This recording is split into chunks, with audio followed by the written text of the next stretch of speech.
Welcome back to the deep dive. Look, usually when we talk about personal finance, we are talking about spreadsheets or maybe a little bit about tax efficiency. Right. Or how to save 5% on your car insurance. That's polite stuff. Yeah, it's polite, it's safe. Mm. But today we are stripping away that polite veneer entirely. We're not talking about finance as some kind of weekend hobby. No, definitely not. We are looking at money through a much darker, much more primal lens. We are talking about finance as a survival mechanism in a genuinely hostile environment. It is a complete shift in perspective. Yeah. Most financial advice assumes the system is neutral or maybe even benevolent. Like the bank is your friend. Exactly. Like the bank wants you to succeed and the government wants you to be wealthy. But the source material we are covering today takes the exact opposite stance. It assumes the system is actively trying to hunt you down, strip your assets, and just leave you with nothing. It's combat, plain and simple. And before we get into the trenches, I have a specific mission for you listening right now. If you value this kind of unfiltered breakdown, where we explore the ideas the mainstream usually ignores or actively tries to suppress, hit that like and subscribe button immediately. It really helps beat the algorithm. It does. It helps us keep the lights on, and it keeps these deep dives coming to you. Done. Good. So today, we are unpacking a book titled UK Personal Finances, A Guide for Britons to Manage Their Dosh by Conrad Riker. And please do not let the word dosh in the title fool you.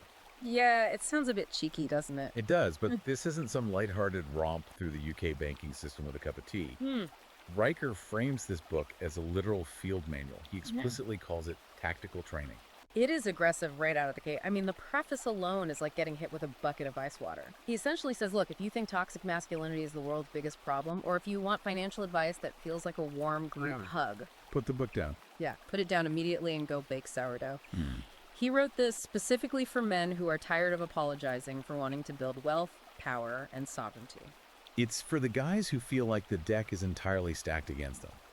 And if what we discuss today strikes a chord, and honestly I think for a lot of you it absolutely will, you are going to want to pick up the full manual.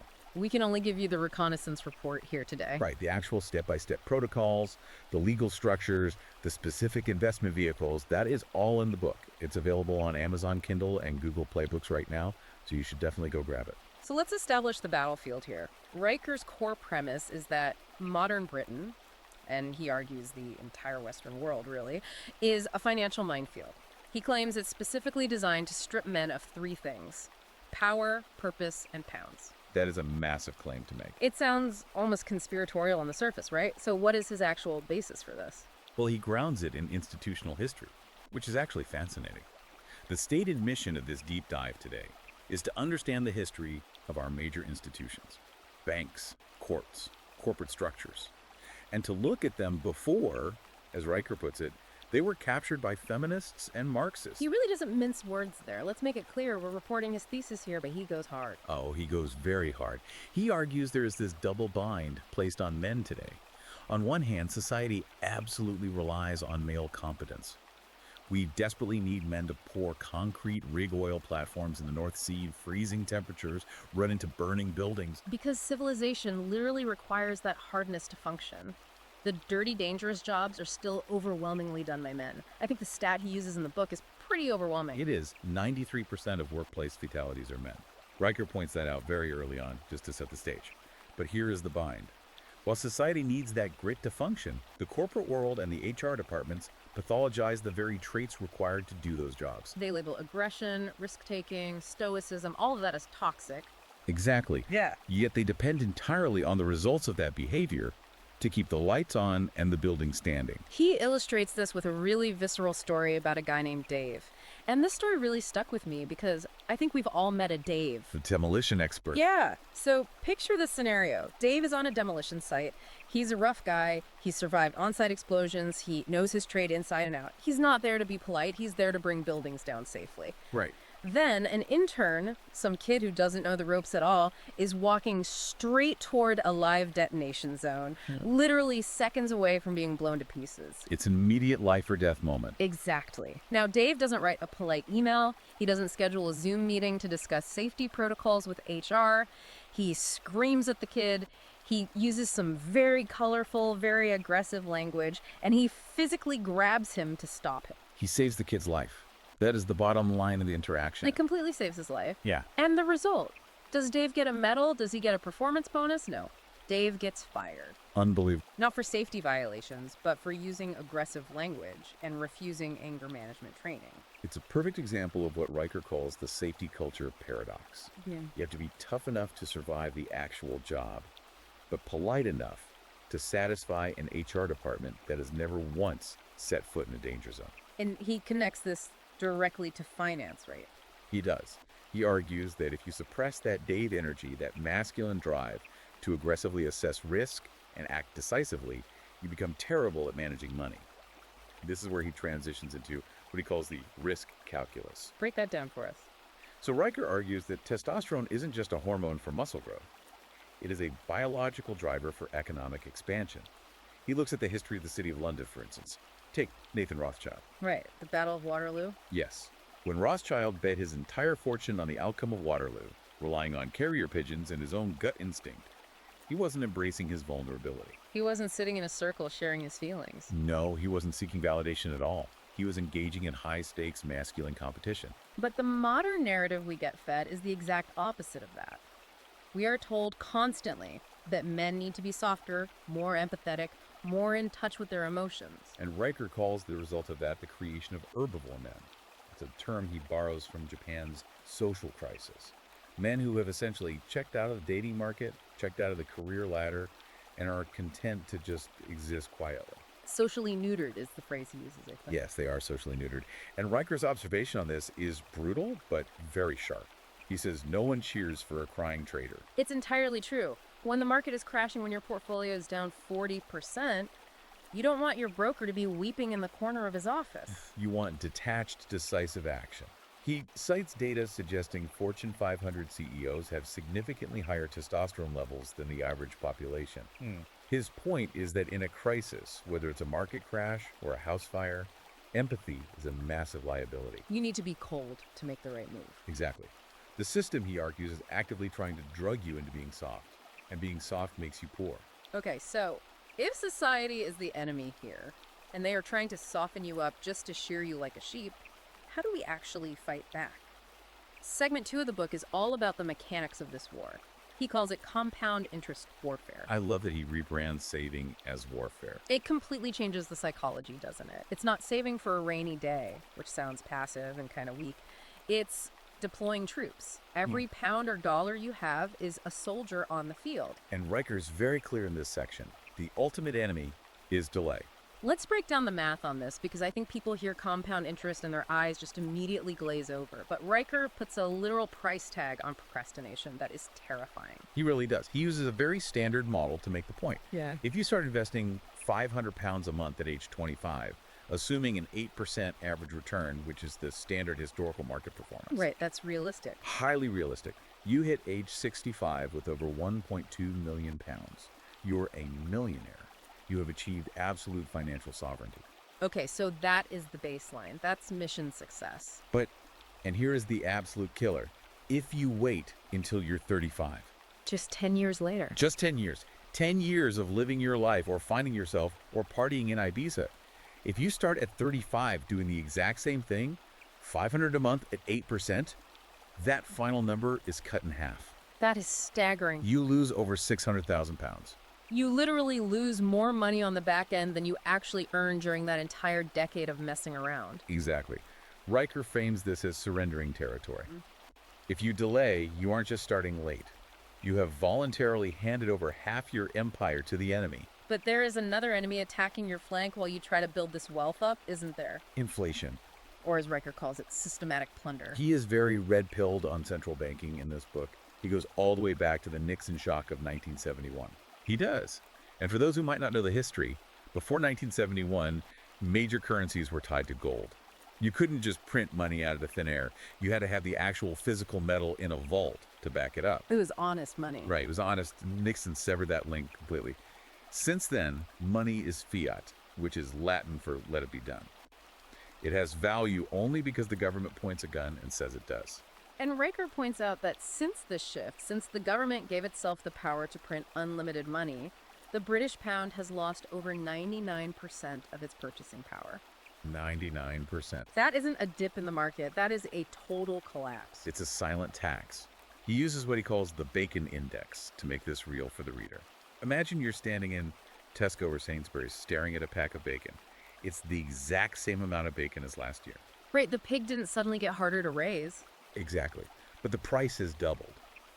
You haven't become poorer in terms of your effort. You worked just as hard as last year.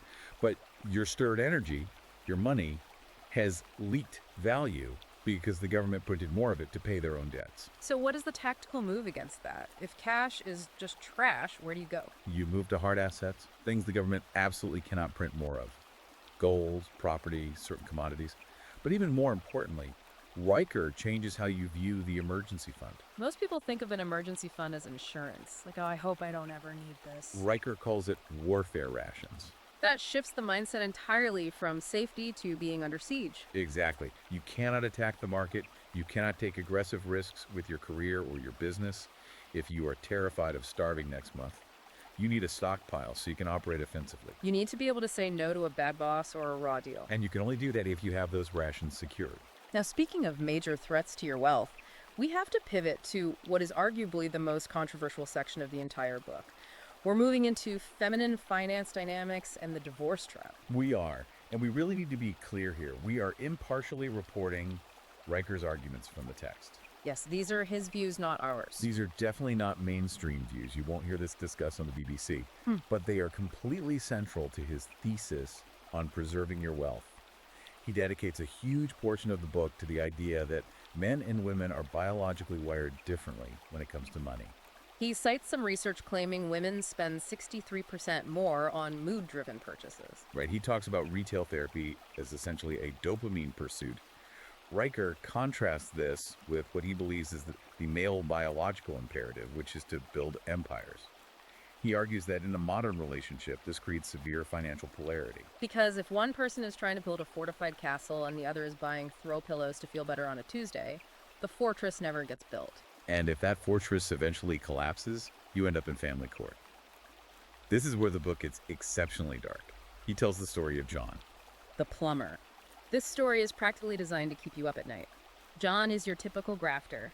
He works 80-hour weeks, completely destroys his knees, builds a highly profitable plumbing business with his own bare hands. He sacrifices absolutely everything for his family. And his wife, according to Riker's account of the case, never once handled a wrench. She never dealt with an angry client.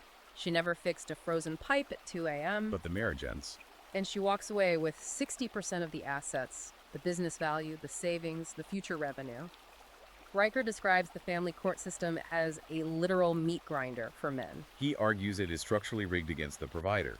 The system assumes the man pays, regardless of who actually did the heavy lifting to build the wealth. So short of just taking a vow of celibacy and never getting married, what is his actual solution here? He gets very tactical. First, prenups. But he emphasizes they have to be drafted when emotions are cool, not 2 weeks before the wedding when everyone is stressed. Second, financial fidelity. You need to be honest about the numbers, but you also need defense tactics. This is where he suggests basically hiding money, isn't it? Or at least moving it out of reach. He calls it asset protection, but yes, effectively. He talks about bloodline engineering and using offshore trusts. The core concept is simple. If you own it, you can lose it. If a trust owns it, and you merely control the trust, the family court has a much harder time handing it over to your ex-spouse. Can you explain that distinction for you listening? Owning versus controlling. Sure, think of it like a company car. You get to drive the car every day, you decide where it goes, you put the fuel in it, but your name isn't on the title. You don't own the car. Yeah. If you get sued personally, they can't take the car away because it's simply not yours. And Riker suggests doing this with practically everything. Everything. Put your house, your investments, your warfare rations into legal structures that are totally separate from you as an individual flesh and blood person. Make yourself paper poor, but control rich. That sounds incredibly complex and probably quite expensive to set up with lawyers. It is expensive. But Riker argues that a divorce is infinitely more expensive. Fair point. He also touches heavily on relationship selection. He references a Cambridge study claiming that despite all the modern cultural narratives about fierce independence, women ultimately deeply desire a provider. And he warns against something he calls asymmetric financial demotion. What is that exactly? That's where you are living on rice and beans to aggressively save for the future, you're sacrificing your today for a secure tomorrow, and your partner is leasing a brand new Audi. He says that imbalance is an absolute relationship killer. You need to be fighting the exact same war, not fighting each other over resources. Which perfectly brings us to lifestyle choices. Because you might think a guy writing a whole manual about building empires and asserting masculine power would tell you to go buy a Ferrari to show off. But Riker says the exact opposite. Segment 4 is about minimalism as freedom. This is a crucial distinction. He distinguishes between actually being poor and being strategically deployed. He introduces a brilliant concept called beamer masking. Beamer masking, I loved this term when I read it. It is so descriptive of what we see every day. It's tragic, really. It refers to men, usually over 50, who lease highly expensive BMWs or Mercedes. They project this massive success. They look the part driving around town. But the car is just a mess. Completely. Behind the Beamer is zero retirement savings, rapidly mounting debt, and a desperate, suffocating need to keep working a job they hate just to pay the monthly lease. They are camouflaging their total financial failure with a flashy car payment. It's all signaling and absolutely no substance. They become slaves to the image. Riker aggressively advocates for the opposite approach. He shares his own personal story of swapping out a luxury Rolex for a 12-pound Casio watch. A 12-pound watch, and the sky didn't fall. The world didn't end at all. His competence at his job didn't drop one bit, but his liquidity grew. He realized that the Rolex was just a signal to other men, but the Casio was a signal to himself that he no longer needed their approval. He introduces the yacht test, too, which I thought was a great mental model. Yes, the yacht test is a mental filter for any big purchase. You ask yourself, would I buy this if it was pitched to me while sitting in a life raft? It completely strips away the glamour. He warns readers, don't ever confuse charisma with competence. Just because an investment manager wears a bespoke suit or drives a nice car doesn't mean he won't lose all your money. Usually that flash is just dragging you down with high fees. But he isn't saying you should become a total hermit living in the woods. He talks a lot about networking, but he rebrands it as brotherhood capital. This was fascinating historical context. He traces the entire concept of insurance back to the Freemasons and medieval stonemason guilds. These weren't just guys wearing funny aprons and doing secret handshakes in the dark. They were mutual aid funds. Exactly. If a stonemason fell off a cathedral scaffold and broke his leg, the brotherhood paid out to feed his family. That very raw concept eventually evolved into huge modern institutions like Lloyd's of London. So he wants the reader to bring back that old school tight-knit network. He wants you to build your own local version of it. He tells this insane story about the 2008 financial crash. 2 hedge fund managers. Yeah. One is totally insolvent and needs a massive bridge loan immediately or his firm goes under by morning. The other guy has cash on hand. They didn't call the lawyers to draft it up. They didn't wait for a bank transfer that takes 3 business days and involves 10 different compliance officers sniffing around. So what do they actually do? They use the combination code of their shared locker at a private boxing gym. One guy put the verification materials and collateral documents in the locker. The other guy retrieved it and authorized the funds. The deal was done purely on trust and speed. No regulators checking boxes. No bureaucracy at all. Just a memorized code and a handshake, effectively. Riker uses this to illustrate that brotherhood networks, small groups of highly competent men who trust each other implicitly, can move significantly faster than the rigged system. He tells listeners to build a tribe that trades actionable intel, stock tips, legal strategies, business opportunities, not just guys you drink beer with and complain about sports. It's entirely about efficiency and survival. When the grid goes down, or the banks freeze your accounts, or the regulations change overnight to target you, who do you call? If your answer is customer service, you're already dead. You need a tribe. That brings us perfectly to the end game of the book. Segment 5, Health and Legacy. Because ultimately, you can't spend the money or fight the war if you're dead. Riker calls this the health-wealth nexus. And this isn't just generic eat your veggies advice. He brings hard actuarial data. Men who live to 85 accumulate 370% more wealth than those who die at 65. 370%, that is a massive difference. That is the difference between leaving a little nest egg and leaving true generational wealth. Think about the math on it. That is 20 extra years of compounding interest. It's 20 uninterrupted years of your hard assets appreciating. But even more importantly, if you die at 65, After a long, drawn-out sickness, you have likely drained your family's resources on expensive medical care. You transform from an asset into a massive liability. Precisely. So staying fit isn't vanity, it's a literal fiduciary duty to your estate. He warns again against becoming those herbivore men who just rot away on the couch playing video games and drain the economy. You need to lift weights. You need to be physically robust so you don't become a weak statistic that loses the game in the fourth quarter. And then there's the final piece, what you actually leave behind. He calls it legacy engineering. This goes way beyond just drafting a last will and testament. He brings up Jeremy Bentham, the philosopher, right? The utilitarian philosopher, yes. Bentham famously had his skeleton preserved, dressed in his actual clothes, and placed in a glass cabinet at University College London. It's known as his auto icon. And it still attends board meetings, doesn't it? It does. Riker absolutely loves this because it represents the ultimate masculine power move, projecting your influence and authority far beyond the grave. That is bizarre. I am not entirely sure I want my skeleton sitting in the hallway of my grandkid's house. It is deeply eccentric. But Riker suggests the modern digital equivalent, recording detailed video messages on the blockchain, using specific services like memory of, so that your tactical advice, your voice, and your philosophy persist immutably for your great-grandchildren. He wants you to be an active patriarch for centuries, not just a fading memory in a photo album. But he also wants to aggressively protect the money from the kids. He is utterly obsessed with preventing spoiled heirs.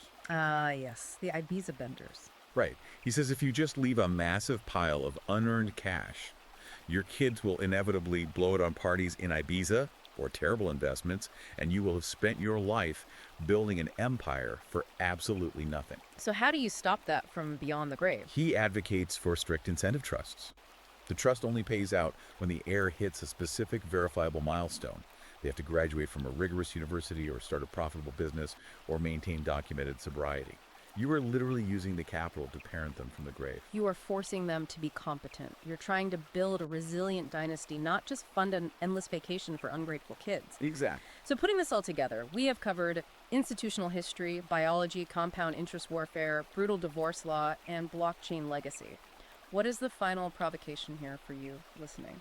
Riker's entire philosophy really boils down to one phrase: Spartan resilience. He deeply believes that achieving total financial sovereignty is the only viable way to escape the matrix of modern British institutions. He argues that the government, the central banks, the mainstream cultural critics, they are all betting heavily on you being weak. They are betting on you being impulsive, blindly consumerist, and entirely dependent on them for your safety and permission. And the only way to truly win is to aggressively opt out of their rigged game and play your own. Stop apologizing for being a man. Stop explaining yourself to people who hate you. Start building hard assets that they simply cannot touch. It is a profound call to action for rational men to stop asking for permission to prosper. And look, in a world that often feels chaotic and openly hostile to traditional masculinity, that is a very powerful, very necessary message to internalize. It really is. Now listen, we've covered a huge amount of ground today, from the ideological capture of our institutions to the very specific mechanics of offshore asset protection. But let me be clear, we have barely scratched the paint. Not even close. Yeah. This book is incredibly dense with actionable tactics. If you are serious about this, if you want the full field manual on how to actually execute these strategies step by step, you need to buy the book today. Go search for UK Personal Finances, a guide for Britons to manage their dosh by Conrad Riker. It is available right now on Amazon Kindle and Google Play Books. Do not wait on this. And for ongoing strategies, because the financial landscape and the legal traps change every single year, you need to follow the author directly. Go to Substack and follow @ConradRiker. That is where you'll get the real-time tactical updates. It is definitively worth the read if you want to understand the deeper why behind the what of your money. Absolutely. And to leave you with a final thought to mull over, building on everything Riker lays out, think about the push for central bank digital currencies, the digital pound. If Riker is right about the current system treating inflation as plunder, imagine what happens to your sovereignty when the state can literally program your money, track every purchase, or turn off your wallet with a keystroke because you didn't comply with the latest mandate. That is the ultimate capture. It is. The minefield is only getting wider. Prepare accordingly.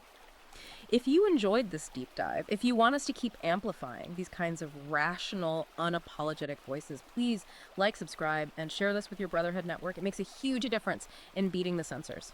Thanks for listening, and until next time, keep your powder dry. Stay